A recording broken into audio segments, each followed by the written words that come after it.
This is Dennis McMahon, and welcome to Positively Vermont. Today's show is going to feature Vermont's Abenaki heritage. And we have guests with us who are going to explain everything you need to know about the history of Vermont's Native American people, the Abenakis, and what role they have played in our state's history, and how you can learn more about them by visiting various sites throughout the state and learning about the activities which will inform you and yours more about this wonderful heritage and part of Vermont's history. And we have guests today, Catherine Brooks, who is the Cultural Heritage Tourism Coordinator for the Vermont Department of Tourism and Marketing, Chief Don Stevens, who is Chief of the Mohegan Abenaki Tribe, and Frederick Wiseman, who is the member of the Abenaki Tribal Council and the Chair of the Department of Humanities at Johnson State College in Johnson, Vermont. And welcome all. And we have a really great panel to inform everyone about this something that people might not know enough about. But just by way of introduction, if you just tell our viewers who you are and a little bit about yourself first. Okay. Yeah, my name is Fred Wiseman. I'm no longer chair of the Department of Humanities because I'm retiring at the end of this month. Mm-hmm. So I'm fighting with Social Security and Medicare and everything right now for that process. But I'm still very, very active. I'm a citizen of Missisquoi, and what I'm working on right now is basically Abenaki heritage and trying to bring it back to the 4 recognized bands. For a long time, Don and I worked on recognition, which we'll talk about in just a little bit. But right now I don't have to worry about the politics of it. I'm just enjoying the culture. Excellent. Don? Hi, Dennis. Thank you, first of all, for inviting us here to let people know about who we are and about our people. I am Chief Don Stevens of the Mohegan Band of Coosac, Abenaki Nation. It is an elected position, and our territory is really starting at Lake Memphremagog and goes up into Canada, goes over across the upper part of New Hampshire to Moosehead Lake and down New Hampshire into Mass. And there are other territories for other tribes, but ours is primarily on the Northeast Kingdom side of the state. And basically, we're Native people that enjoy our culture, and we get together and we got to preserve it for our children. And we do what we can. Like Fred said, we dealt with recognition, and for our people, and our goals is to educate people using this type of media that you've invited us to educate not only our children but also to educate our public, the public, to know who we are. So thank you. Thank you. Catherine? My name is Catherine Brooks. I'm the Cultural Heritage Tourism Coordinator for the Vermont Department of Tourism and Marketing. Gosh, my background, I've been a teacher, I've been a museum educator, a children's librarian, and in this position, it's just ongoing with my personal educational mission to connect people to resources for more learning. And it's been wonderful to be able to work with Don and Fred and other members of the Abenaki community. They're such an important part of our state's history, and for us to do a good job taking care of our state, we have to know where we have come from to be making good decisions for the future. And knowing the Abenaki people and how they make contributions to us today is part of that. So it's great to have people like Fred and Don to help get the word out. Great. Thank you very much. Well, I think I want to start with Catherine because the state this year has taken the initiative of making people aware here and around the country about the Abenaki people and the contributions they have made, and also the cultural heritage that people can witness for themselves. So tell us a little bit about that effort. Right. Well, there are a number of museums in the state of Vermont that have either exhibits or main components that do share our knowledge of the Abenaki people. That as Fred and Dawn kind of explained, the Abenaki people have, and their ancestors have been in this region since the beginning. You know, I think it's 12,000 years. I'm not so great on numbers. Am I right? 12,000? Close, yeah. Yeah. Okay. they can clear that up. But so some of the museums that one can visit definitely deal with archaeology, because that's where you get some of the physical evidence of these people having lived in this region for so long. And so among the places to visit are the Fleming Museum, which is part of the University of Vermont, their Peterson collection of archaeology, and also the Vermont Archaeology Center, which is a new place to visit. That's located in the Vermont History Center in Barre, Vermont, and that is, for the first time now, the state archaeological collections are, parts of them are on view for visitors. And our recently retired state archaeologist Giovanna Peebles developed a very extensive timeline of Vermont history, and of course much of it deals with the original people. Other institutions, the Lake Champlain Maritime Museum, ECHO, Lake Aquarium and Science Center are two wonderful places to visit. With, in the case of ECHO, they have incorporated artifacts and information about the Vermont Abenaki into their exhibits, and that's a wonderful thing to have woven them together, because it's not a separate history, it's part of our history.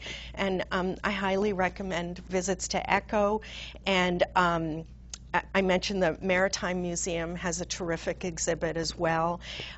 Chimney Point State Historic Site, that's a site where a history of peoples is layered on top of one another on that site. It's a prominent overlook on Lake Champlain. The first people there were the Abenaki, and then our early early settlements, first the French and then the English, and that history is all layered and dealt with at Chimney Point State Historic Site. And then also the Vermont History Museum in Montpelier, their exhibit about Vermont includes the Abenaki, begins with. A little bit later on, I think we'll all refer to some events that take place annually, and those are great because everything comes to life. Rather than museum exhibits are wonderful, but they really come to life when there's an event that that is hosted by Abenaki people sharing their culture. So we'll mention those as we go along too. Excellent. Thanks very much. And maybe Don and Fred can tell us a little bit more about the Abenaki people. Who are they? And where did they come from? And today, particularly, what role do you as Abenaki people have in promoting or informing people about your culture and history? I guess I'll start with the history, and then maybe we can move over to more modern things. Yeah, my profession is originally was as an archaeologist, and so I've had a lot of interest in the indigenous history of the Lake Champlain Basin and also Vermont. It's just a little bit of trivia that if you consider that the first people that came in here came in right after the glaciers pulled out, around 11,800 years ago, and Europeans have only been here the last 400, 97.7% of human history in this area is indigenous or Native American history. And it's interesting that most schools teach it in exactly the opposite. Only about 3% of Vermont history is ever thought of as being indigenous. So one of the things that I'm interested in is actually showing the reality of what happened here. And our history is totally amazing. For example, right after the glaciers left, the early people that were here in Vermont were some of the most intrepid seafarers anywhere in the world. For example, there is a stone point of a type called Clovis. You don't have to worry about the technology or things, but it's a very distinctive point about this long that was found right near Highgate up in northwestern Vermont, that is made from a stone that only occurs in northernmost Labrador. between 12 and 1,800 nautical miles one way to get there. And that's at about 10,200 years ago. So that's the longest known sea voyage anywhere in the world at that time.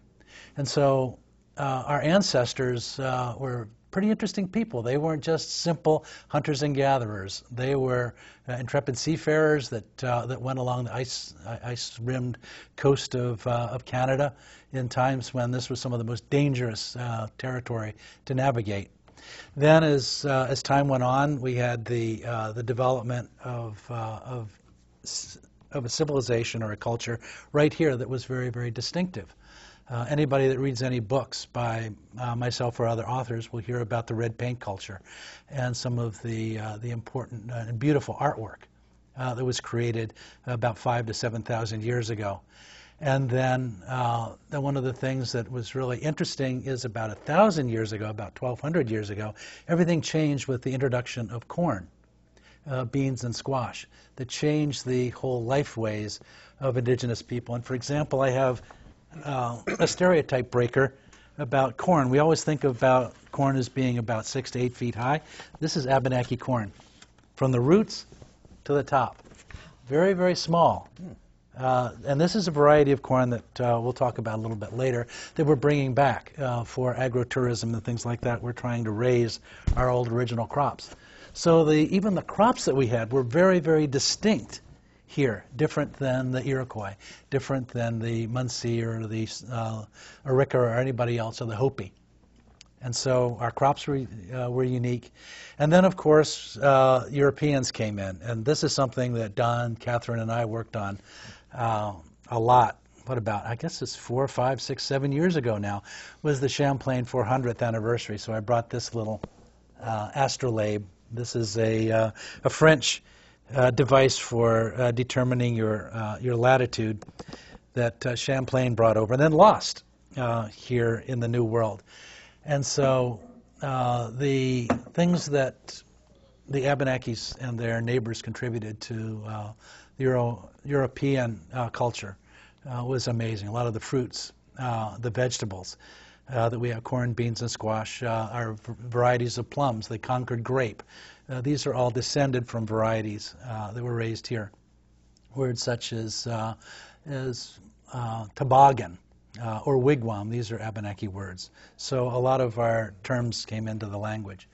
Then there was a long period of Abenaki history where the Abenakis were under huge pressure from a whole series of things such as disease. Some diseases would wipe out 90% of the population of a village. And then there was also, of course, the so-called French and Indian Wars, where the Abenakis defended their homeland. And this is an artifact from that period. It's much restored. The whole top of it is replaced. But this is a beautiful example of some Abenaki artwork from that period that is made out of quills and on what's called brain-tanned leather. And so even though when we were fighting the arts, the crafts, and the sense of beauty that our people had never left. And then the Abenakis kind of fade from history. So a lot of people say that the Abenakis hid in plain sight, but actually one of the things that we'll talk about later is recognition. The different tribes, such as Don's tribe, had to go back into its own history. And it turns out that the Abenakis weren't in hiding. Everybody knew who was Indian.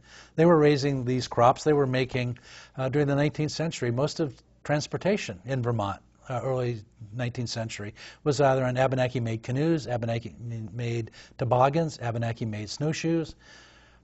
People stored their goods in Abenaki baskets. So the Abenaki people were an important, integral part of the state all the way through. And then we come up through the 19th and into the 20th century where cultural revitalization started. And I guess I can turn that over to Don with that. Don, let's hear your perspective. Basically, there was the native people pretty much kept to themselves. If you realize one of the reasons why they thought that we had left and went to other places is that we were a nomadic people. Okay, when you have bands of individual families that were headed up by the hierarchy of the family, they would travel around the state or that area so they didn't use up all the resources. Because if you used up all the resources, you'd go hungry. It wasn't like you can go to the supermarket and pick up something, right? So people would cultivate the land and cultivate the wood so the animals could repopulate, and also so like during the summer times, like Fred was saying, like, you know, we could grow our crops and stuff, you know, along the byways of like the Connecticut River, the Winooski River, the Missisquoi River, all of the inlets that would be fertile from the floods. They would leave, you know, fertile soil, and we would develop those crops and then bring them with us, and then use those for subsistence over the winter time, and then we would hunt game and stuff. But people would move around in small bands, and then they would come together as a group to discuss business, you know, as family groups. And that would be your tribal council. It's not really what the government has listed today. You would come representing your family to the table, and if you didn't like what was going on, your family would retreat, and, you know, you were still, you kind of talked about the old rendezvous, you know, not the powwows, but the old rendezvous where people would come together and they'd learn crafts from each other. They would discuss business. They would discuss about who's going to be in what territory, so that way they didn't deplete all of their resources. So white settlers really never understood that concept. They settled one place and built stuff. So when they saw natives moving from place to place, they always thought they moved through it, but they actually lived there. So what I was going to say was, is we've had a huge shift because a lot of the native people wanted to stay to themselves, did their culture together in their own family groups and bands, and they didn't really want a whole lot to do with the state. That has now changed 180 degrees, because we learned that the only way for people to understand who we are is to engage the state, you know, educate the people, work with the legislators to try to get our recognition. I mean, one of the examples you were talking about, places to visit, Brighton State Park. We work with Brighton State Park. Nulhegan works with Brighton State Park. Every year we have our celebration up there on the 6th and 7th of September, and we help provide a little museum up there, you know, where people can learn a little more about us up in the Northeast Kingdom, and also, you know, in some of the local areas in Newport, there's like the city buildings and stuff. They have some examples of, you know, some artifacts and other things. So I guess what I'm saying is that we've learned to try to come full circle and work with the state to get things done. When I was mentioning when one of the things we want to teach is like when Fred talks about the ethnobotany or the seeds of renewal, right? We want to teach Vermonters and other people the philosophy difference. Some people look at it as a crop for subsistence. We do too. But that's part of who we are and our creation stories, our history stories. When we look at a piece of seed, right, a seed that's in our hand, that seed is connected to the beginning of time. Because if somebody didn't care for it, replant it, take that seed, care for it, replant it, that would never be in our hands at the moment. So that one seed you're holding in your hand goes back thousands and thousands of years. You're connected to the original creation. That's the philosophy we look at, and it's not just a seed that can be discarded or a seed that grows and it doesn't matter. Because if you stop that chain, that seed is now gone. That strain or that connection to the beginning of that seed is gone forever, because it's never going to be replanted or grow a new one. So the philosophies that we have as Native people, we can bring that, I mean, to the table, so other people can really appreciate how important our connection to the land is. And it's not just something that we walk upon, it's part of who we are and the air we breathe. You know, like crop rotation is basically something that Americans as a country developed in the 19th century. So you had it way before. Yes.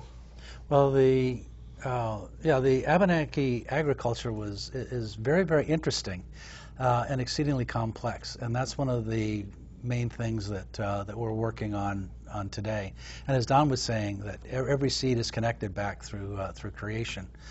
But even more than that, there is I guess you could say, a lesson on several levels. For example, one of the things that we're dealing with right now is the issue of GMOs, genetically modified organisms. Should we raise those? Should we plant those?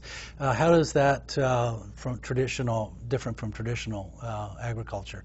And then we have the organic farming and gardening movement. Then we have the idea of locavore movement, in other words, eat locally. Well, what Don was talking about is an order of magnitude above that. The crops that are in these little containers here, this Morrisville sunflower, this was grown here in Morrisville, and also we found it over in New Hampshire, probably for hundreds and hundreds and hundreds of years.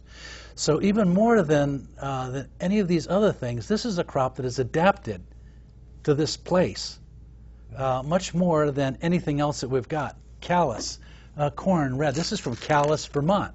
This is a variety of corn that has been in Callus and in our area for hundreds of years. This variety of corn made it through the winter, the year that had no summer in the early 19th century.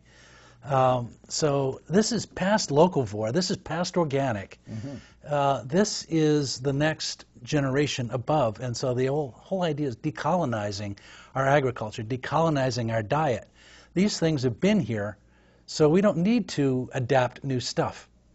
Now, what Don was talking about was, bringing back the ceremony as well. These are all tied together.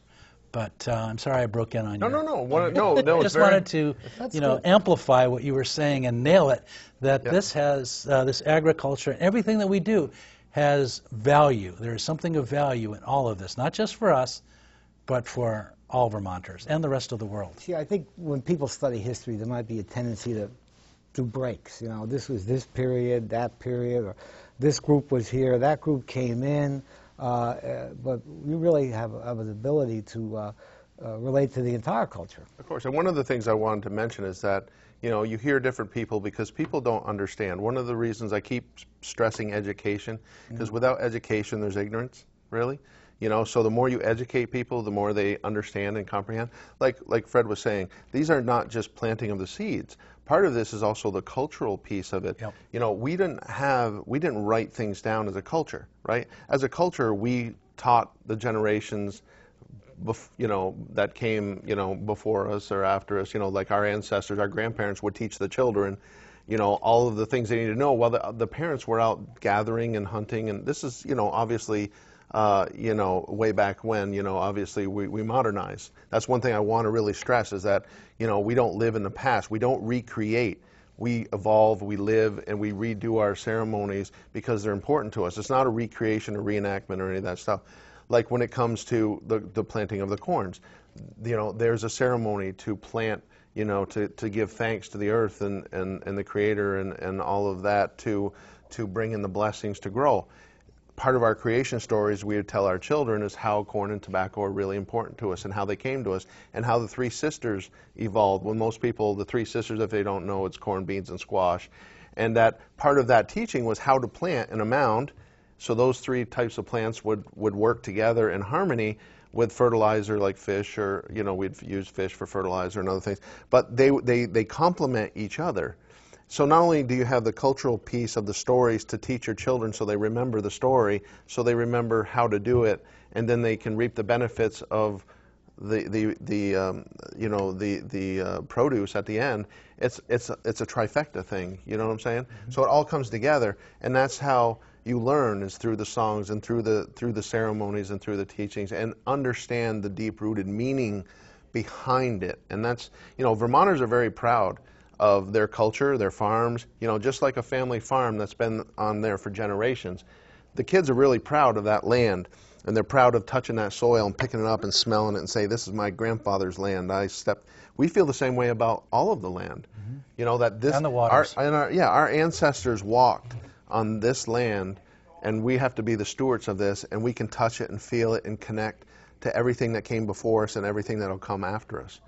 And it's like I said, it's a different way of looking at your surroundings. That's wonderful. Could you give us some idea of the amount of the population of the Abenaki people when the settlers came here from England and France? And Vermont is not a big state to begin with in terms of population, but could you describe how many people there were or even are today of Abenaki heritage? Well, there's a whole bunch of different estimates, depending on what archaeologist you read. The problem is that there were probably maybe 4 to 5 major villages. One of them wasn't too far from here. It's called Winooskik. which means place of the wild onions, and that's where the Winooski River got its name.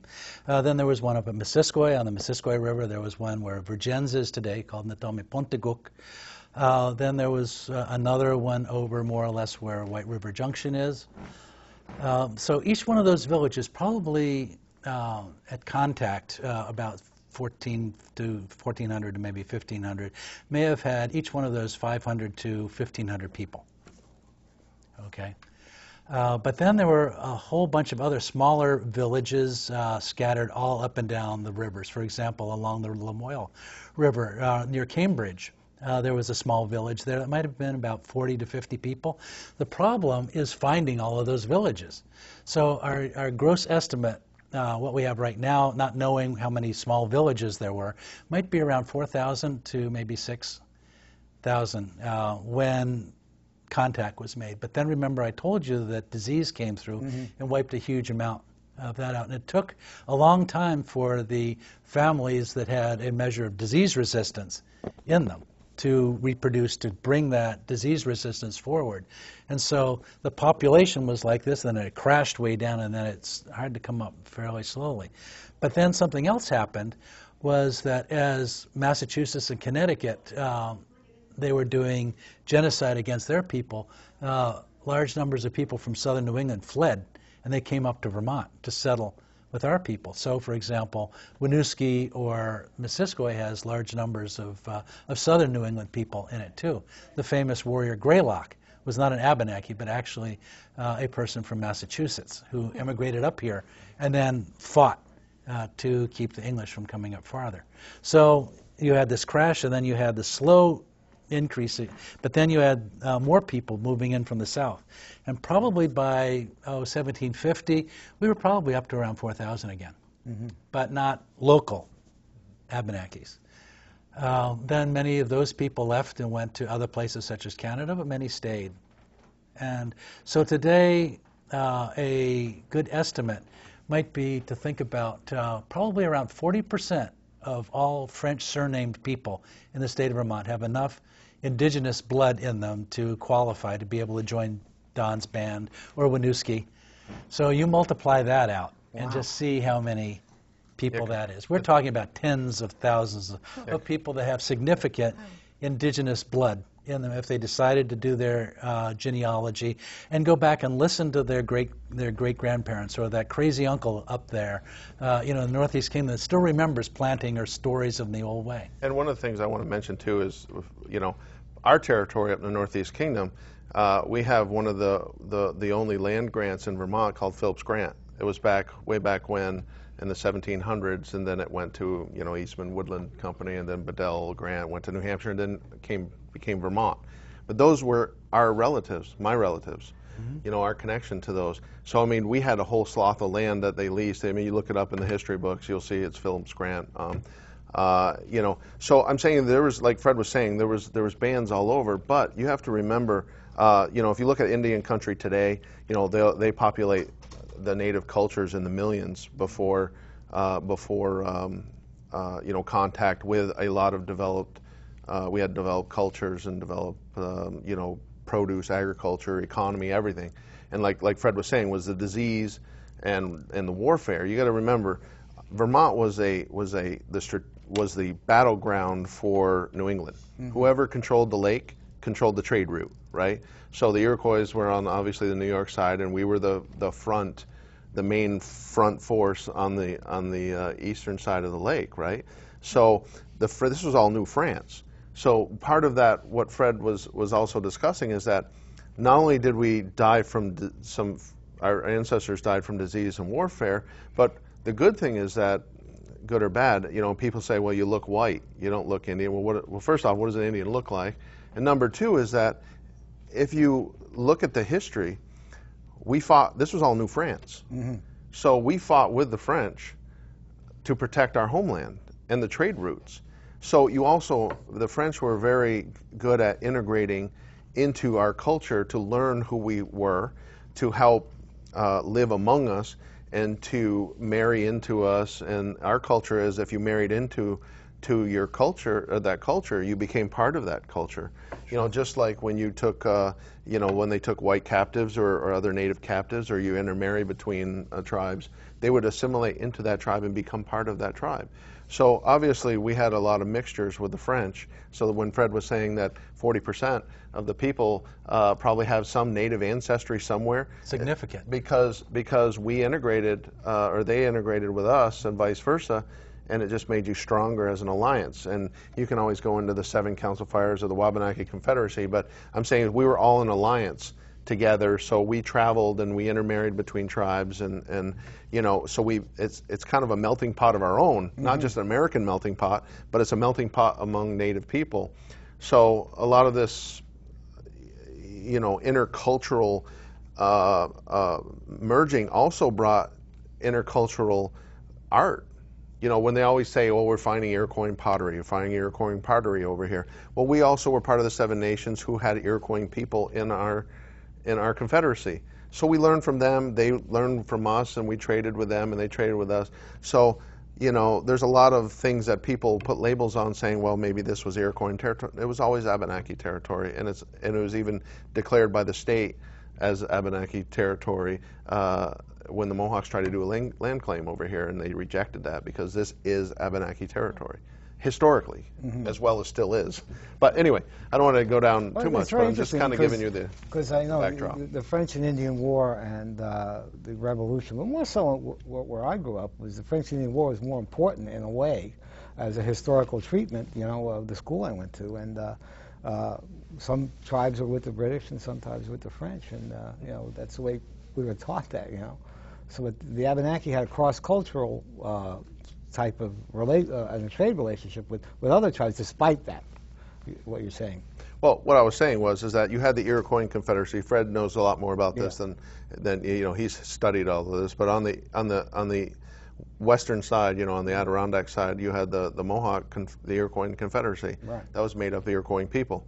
On this side, it was the Wabanaki Confederacy, which was made up of Algonquin-speaking people, which was the Abenaki people, and you had some Mohawk tribes or Iroquois tribes that, like Ganawage, for instance, that was with us and fought with us, and they were Iroquois. You know, they are now back with the, you know, the 6 nations and stuff. But I'm saying before then, you know, they were, anything on this side of the lake was really our ally. Anything on the other side of the lake was really on the British side, and that ally, because it was the lake was the dividing thing all the way up through the St. Lawrence. Right. So it's fascinating. It but is, absolutely. But we still traded amongst each other. Yeah. Even like today, we still do. That's the thing. You can't ignore, like as you said before, sometimes this is added as an afterthought or a postscript to the history of a territory or a state, but this is really right in there.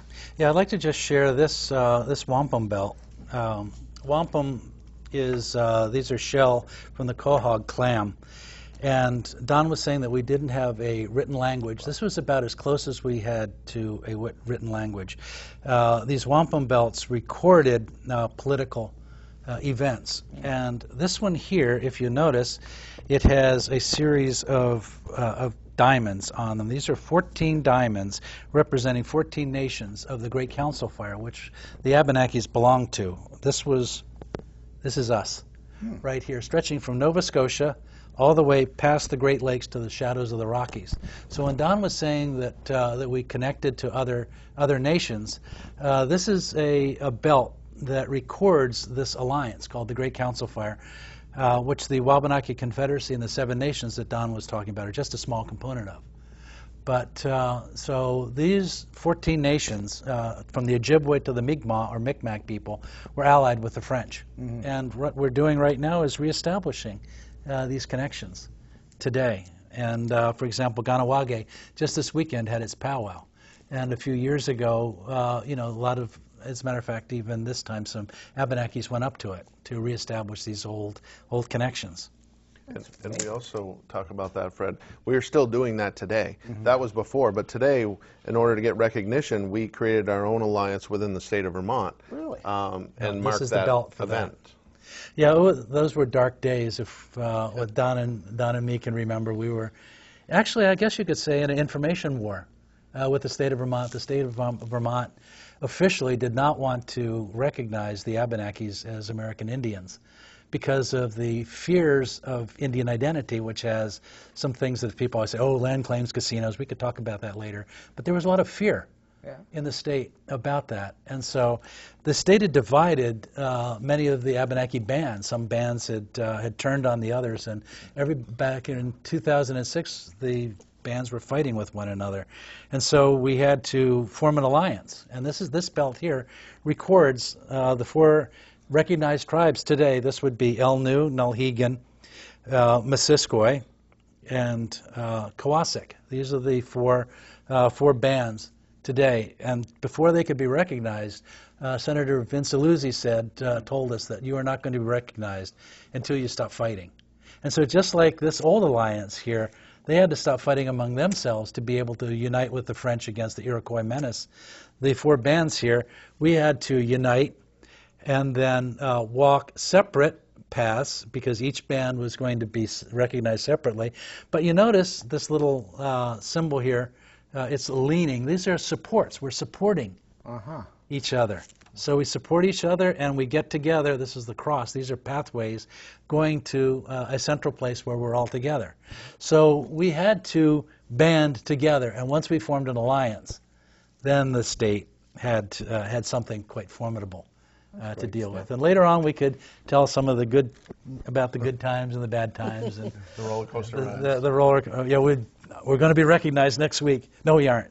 No, it's going back to the Senate. We're not going to. Oh, no, now it's in the House. Yeah, so the recognition bill. Yeah, let's get to that. I mean, this is a new thing. This recognition. We got a little bit into it now. What exactly does that mean, and what's the impact of that? Don, do you want to start, and then I'll? Well, I think we'll just yeah, jump I think in. we'll just jump in. I think basically going back to what Fred was talking about. You know, every tribe is their own sovereign tribe. In other words, they develop their own government and they deal with their own political ends. And they also work amongst the greater native nations, right? So we govern ourselves. So in Vermont, every tribe thought they were the one that should be the governor of the people, right? The spearhead. So we had to come together and put our differences aside for one common goal: is the people. Yep. The people and our parents, to hold their head up high. For so many years they've been called wannabes and fakes and not real, and everybody went to Canada and all that stuff. And I know myself personally, I said, before my mother passes away, I'm going to make sure she could hold her head up high as a Native American elderly woman to say, I am who I am and I'm proud of it, and not be ridiculed about it. So we started on the journey, Fred and I, and many others. We got together with the tribes, and we said, how do we put our differences aside to work for this one common goal to help our people? And then we went to the legislators who, you got to understand, we're a minority bloc. We don't have a huge voting power, right? So we can't influence anybody by numbers of people to vote. So we have a lot of awesome legislators, including Vince Aluzzi and Helen Head and Kate Webb and Hinda Miller, and Carolyn Brannigan. And we sat, and Michael Consejo and Brian Savage. We can name a whole slew of legislators that we all sat down together and say, how can we get this done? How can we work together? Because you got to think about, this is historic. If we died tomorrow, we can say that one thing we gave our ancestors is the legal political recognition that they have the status of being an American Indian, okay? So nobody could say you're a fake, a wannabe, or whatever. We had to prove ourselves to scholars, to the commission, to the House and Senate, the AG, and the governor. I mean, if we haven't proven ourselves by now, what more can we do, right? Over and over and over again. So my point being is, we've established who we are. We've established here, so our parents can be proud, okay? The next political phase is, like I said, is that we still work amongst each other for heritage, for education, for other things, but we still govern ourselves. And, it's an awesome thing because, like I said, we have done something that our ancestors really we've honored our ancestors from the time that people said that they weren't here anymore, right? A couple hundred, 200, 300 years ago, right? They said they disappeared. Well, we didn't disappear, but we've honored their legacy by getting this political, economic, cultural recognition, so we can sell our things as Native American made. Like these are made by our tribe, one of our tribal citizens, Paul Tamboro, and there are many other examples like this that allows our artists to sell their stuff as Native American made. So we wanted to work with the state to promote that, because the Native people, I'm a director of IT by trade, right, by profession, but there are a lot of people that still live off the land and they survive off what they sell or what they make. So if we can give them an advantage to sell their things, to be proud of who they are, was my goal as chief, and goals as Fred and others trying to say, hey, we need to do this for many different reasons. But yeah, it's kind of interesting that the first push for recognition, I was just going back over some of the records of that time. In 2006, there was a bill that was signed into law. It was called S-222. It was to recognize the Abenakis. But at the last minute, there was some political stuff that was done by some people in the state to strip the capability of that law for recognizing American Indians as tribes. Mm-hmm. Now, you see, the problem that we had was to be able to sell these objects as American Indian. There's a law that was passed in 1990. It was called the Indian Arts and Crafts Act. And it's a federal law that makes it a crime, okay, a felony, to sell this type of thing as American Indian or as Abenaki, and you can be fined thousands and thousands of dollars. And a store or a gallery that would sell these could be fined up to hundreds of thousands of dollars for selling this, because that's a federal statute. So that's what we were hoping. But then, because of that little tricksy thing that was done by the state, that was stripped from us. So starting in 2006, Don, myself, and other people, we tried to repair that. And so the first thing that we tried to do for recognition was just to repair that bill. But we got pressure back from all kinds of people. Up in Canada, there were other Abenaki bands that didn't want us recognized, and there were people in the state that didn't want us to be recognized. So it took between 2006 and 2010. We had to create the alliance out of whole cloth. We had to fight off people in the state and other bands that were jealous of this to be able to get that one little change. And it was a long, hard road. But in 2010, there was another bill that was passed, S-222, that now it didn't recognize us. It just set up a process. Mm-hmm. So now we had to go right back to the beginning again, and we had to create these documents proving to the state, a commission, the Vermont Commission on Native American Affairs, a panel of scholars, the House and the Senate, who we were. So we couldn't just say that we were American Indians. We had to prove it with documents. We had to show artifacts like these and things like that every 10 to 20 years from 1790. And these four bands, Don's group, I remember working with them. We would go and ask the elders, was there anything that you do that's kind of weird or strange that other people don't do around you? And they say, yeah, I didn't ever think of this about being Indian, but out on Lake Mephamagog, what we do is we heat our bait, our fish eyes for fishing, ice fishing, under our tongue. So we take fish eyes, put them under our tongue.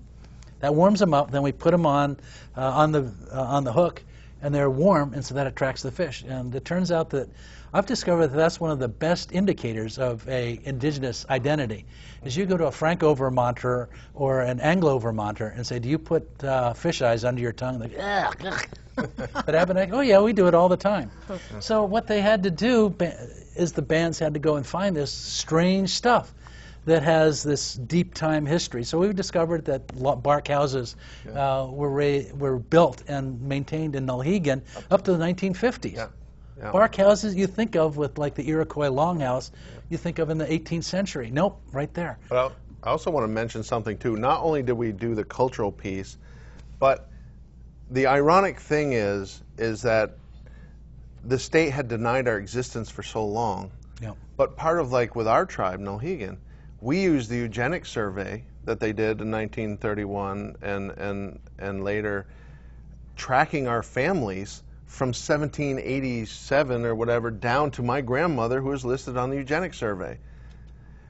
You can't get much better documentation than the state's own documentation. Yep. So you could say, you know, here it shows that we were Native American, that we had a tribe, and that we traveled from place to place, and we went from here to here. And your own program through UVM tracked our movements from A to Z because of the survey.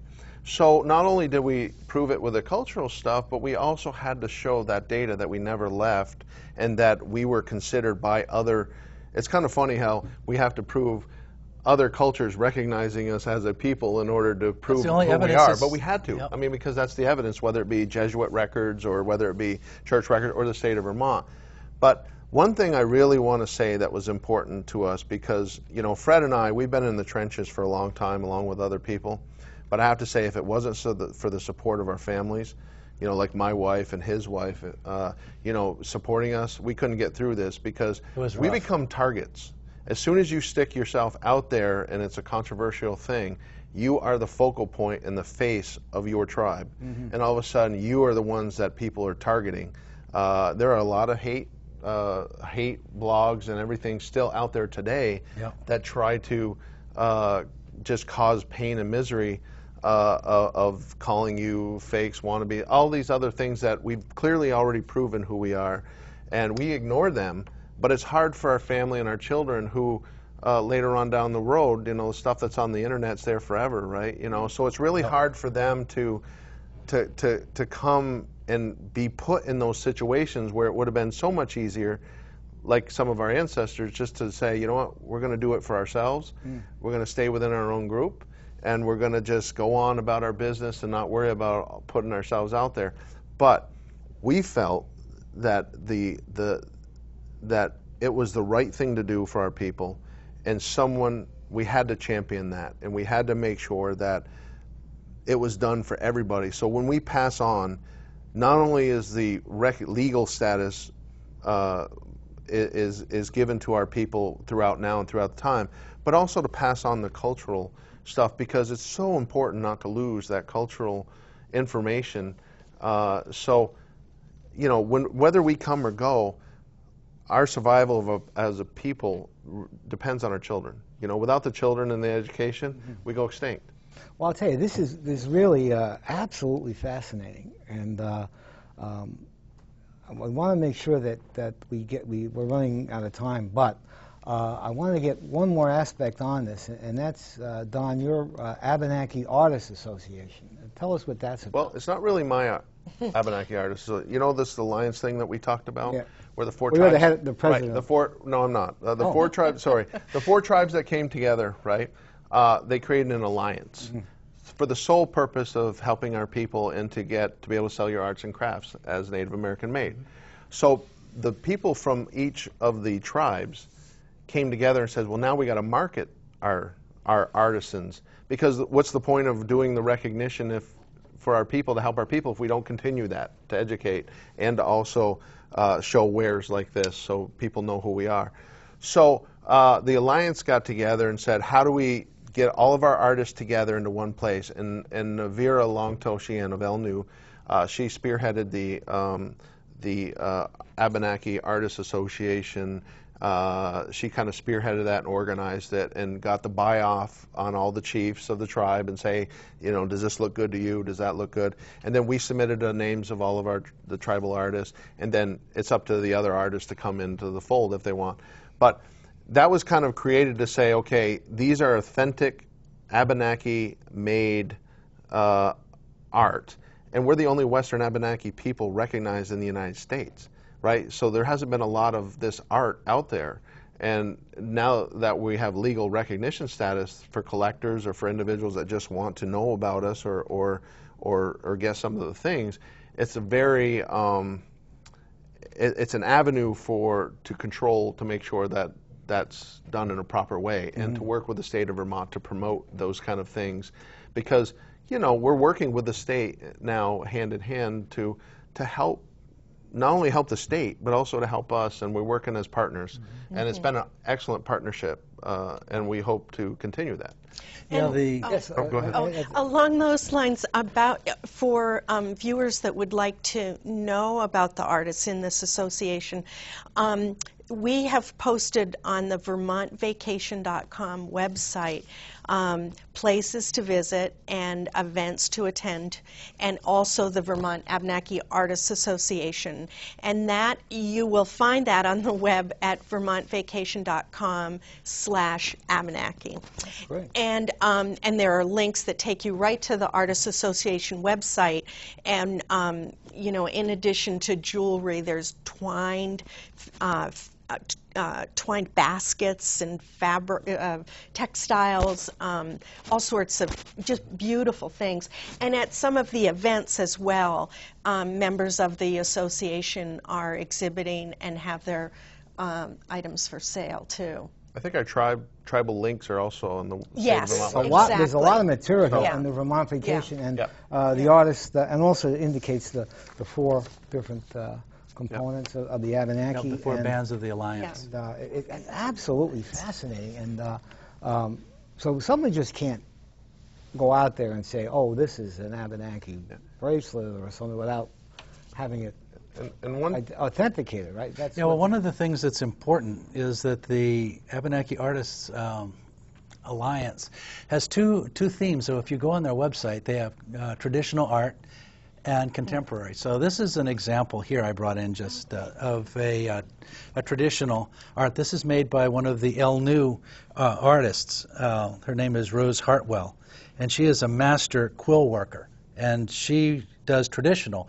So you'll notice this is one from the 18th century, and this is one made about 4 years ago. And I mean, this of course, the colors are washed out, but you can see that that this is made absolutely in the same tradition. So that's one of the themes in this, is to recreate and understand our own history. Another, of course, is exemplified by Paul Tamburo's work here. The Abenakis traditionally did not do silver work. But what Paul does is he takes Abenaki themes and ideas such as the double scroll and some of the symbols of the different clans and makes those in silver. So this is contemporary. Right. So if somebody wants to have a piece of fine, I guess you could say traditional art, you've got it. If you want to have a piece of fine contemporary art, you've got it. So the Abenaki Artists Association, they have a stained glass worker that does beautiful work. For example, you can get a bear or a turtle executed in silver or stained glass. It's amazing stuff that's on. Yeah, and also there are also things on this Abenaki Artists Association website, like, part of my job is storytelling, to try to bring our culture to people. There's drummers. We have a drumming group. There's a whole bunch of things. But one thing I also want to really mention, which is very important, is that we have 4 recognized tribal bands in Vermont. That does not encompass all of the Abenaki people that are here. I want to make that clear, that there are other Abenaki people and there are other groups that get together and gather. They're not recognized by the state of Vermont as a legal tribe. Mm-hmm. They have not gone through the process or proven themselves as a legal entity. There are some people who are not part of the recognized tribe that have beautiful artwork, beadwork, and other things. They just can't sell them as Native American made or Abenaki made because they don't have the legal identification status of going through the process of the state of Vermont and being recognized in statute. That doesn't make them any less of an artist. It just means that legally they cannot sell them as authentic Native American made. So there is a designation difference, and part of this Abenaki website is that authentic designation for the artists who are part of the 4 recognized tribes. But there are other artists out there that do Abenaki work. They're just Beautiful not work. And they're just not classified legally in a legal status as Abenaki art. So I just wanted to clarify that, because there are a lot of talented Abenaki people that are not covered under the Indian Arts and Crafts Act by being part of a recognized tribe.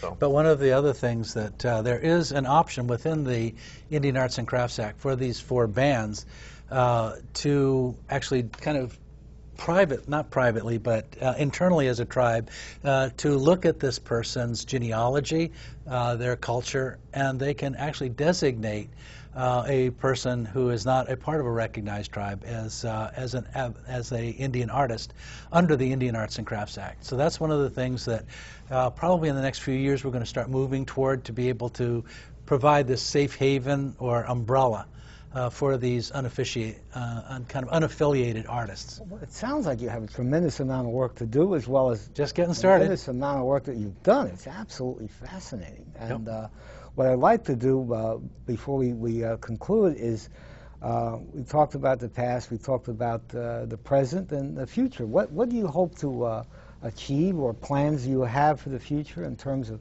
Abenaki heritage and culture in the state? And I'd like each one of you to explain that to us, to our viewers. Okay. What are you looking forward to in the next few months or next few years? Well, what would you like to people to assist with, if you Sure. can? Well, my main thrust right now is combining and getting all of the information that we got from these recognition petitions, putting them together. And so, for example, there's bits and pieces of information from Don's tribe, bits and pieces from El Nu, bits and pieces from so what I'm creating is it's a project that's been in existence since 2010. It's called the Haven Project. The idea of the Haven Project is to take all of this information, put it in one place, safe, combine it with all the artifacts, and then create a teaching system. So, for example, Haven right now on August 9th, Haven is going up to Kawasik, and we're going to spend a day starting at about 8 o'clock in the morning teaching the dances and the ceremonies at Kawasik. That's the tribe that's over in the Connecticut River Valley, just to the south of Don's group. So we're going to be learning a dance, the Sun, Moon, and Rain dance. They've learned already the Sun dance, but they have to do a little bit of nuancing with that. This is all going to be working toward their harvest celebration, which hopefully they're going to be able to invite the public to. So in this way, you've got the harvest of the crops, you have the agricultural system, you have the dances, you've got the songs, you've got the stories, like Don tells, all in one place, all safe. And so my hope for the future is that all these 4 bands will have this information, not only from their own band, but from all the other bands that they can do. So even after I'm gone, Kawasik will be still singing the corn dance song. They'll still be doing the sun dance, I hope, into the future, and it's going to be safe. So that's what my hope is. That's great. Don? Yeah, and not only is my hope echo what Fred just said, but as chief of the tribe, of our tribe, my goal was first recognition, and then getting a piece of land that you can feel and it's yours. It's like home. It's your roots, right? So we achieved that up in Barton. We have a 68 piece of land, acre land, that we helped acquire with the Vermont Land Trust and and other agencies. My goal is to try to expand on that land, to try to help with economic development. We have a maple sugar production there that we try to, all of the money that we raise goes into our social economic programs, like the Food Shelf 7th Harvest Relief Project that's run by our 501c3 Abenaki Help in Abenaki. If anybody would like to donate to that, they're welcome to contact us from our tribal website, abenakitribe.com. And all of the funds that we get go to our educational programs. We have youth group programs that we do in schools, to help teach our children the culture and other people. We have Title VII Indian education that we just got approved for by the federal government. So there are a bunch of programs that we would love that if people want to donate land or they want to donate funds, my goal is to expand that, to continue providing funds to develop those programs, to do the educational piece, because that's really the last piece that I'm looking to do, is the educational piece. Teach our children, make sure they're interested, and to make sure that the people know who we are. But without funds, that's very hard to do. Yeah. It can be done. So that's where I'm focusing on, is making sure we don't go extinct as a people. Great, we got recognition, we have our artists, but now we have to make it viable and stable for our people, whether it be via, using land to be stewards, to grow things or to sell things or to use for ceremonies or whatever the case may be, or getting funds to help drive our youth programs and our educational programs, and maybe someday, maybe health and other things, working with the state for grants and other things to get, programs, because we do not have a financial engine. Mm-hmm. So it's either all by donation or grants. Mm-hmm. So that's something we have to develop. That's great. Catherine, what are your plans for the state's involvement in this? The Department of Tourism will definitely continue to be in touch with our Abenaki people and to promote opportunities for all of us to learn more about them, definitely. That's great. This has been so fascinating and so leading to other topics. We're going to have you back at some point when you get a next phase of a project, because it's an amazing group of guests here. And what we want to try to do now, we're going to break the show, but we're going to try to provide a little drumming so people can see some examples of Abenaki culture directly right after this broadcast. Meanwhile, I want to thank Catherine Brooks from the Vermont Department of Tourism and Marketing, Don Stevens, Chief of the Nulhegan Abenaki Tribe, and Fred Wiseman, member of the Abenaki Tribal Council and well-known expert in the Abenaki people, thank you. For joining us here today on Positively Vermont. Thank you for watching. Thank you. Thank you. Thanks. Okay, part of our culture is also sharing our songs. So I'll do a couple of songs for you just to kind of give you a feel of our culture. The first one is a welcoming song that usually when we greet people, it's how we greet people as they come in. Quando de, quando de, quando de, quando dane, quando de, quando de, quando de, quando dane, quando de, quando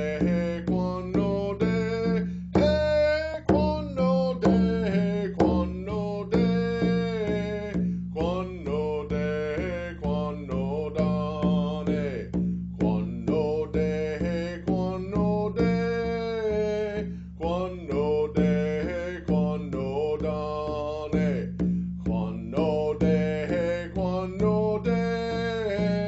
quando de, quando de, quando de, quando dane, quando de, quando de, quando de, quando dane, quando de, quando de, quando de, quando dane, quando de, quando de, quando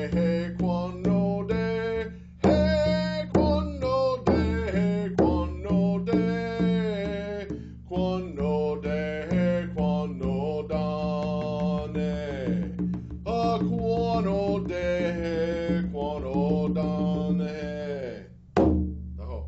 Now, just to let you know that you'll see different beats when I hit the drum 4 times. Those are honor beats, just basically honoring ancestors and the people around you. So that's a little bit about that. Anyway, so that was the welcoming song. I'm going to do an intertribal now. Basically, when we all get together, we have an intertribal gathering and get together, and it's kind of a welcoming for intertribal. Well, hey, oh, ho, well, hey, yo, well, hey, well, hey, oh, ho, well, hey, yo, well, hey, Yahweh, ha, Yahweh, Yah, hey, Yah, Yahweh, Yah, ho, Yahweh, Yah, Yahweh, Yahweh, hey, hey, Yah, ho, Yahweh, Yahweh, hey, yo, well, hey,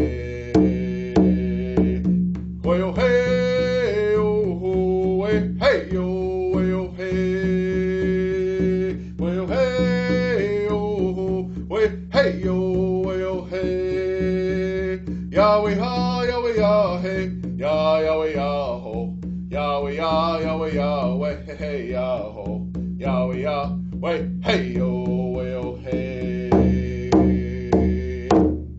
So I'm only doing 2 verses of each just to kind of give you an idea of some of the different varieties of songs. We also have a traveling song when people leave. It's basically saying, goodbye and good luck and have safe journeys and come back to this place here. There's a bunch of different songs that would relate to that, but here's a traveling song. Way ah, ya, way, oh, hey, ah, hey, oh. Way ah, ya, way, oh, hey, ah, hey, oh. Anokio wishes Sean, hey, Nokio, wishy wa. Oh, hey, ha, ha, way, oh, hey, ah, hey, oh. Wishes Sean, Nokio, wishy wa. Oh, hey, ha, ha, way, oh, hey, ah, hey, oh. Anokio wishes Sean, hey, Nokio, wishy wa. Oh, hey, ha, ha, way, oh, hey, ah, hey, oh. Way, ah, ya, way, oh, hey, ah, hey, oh.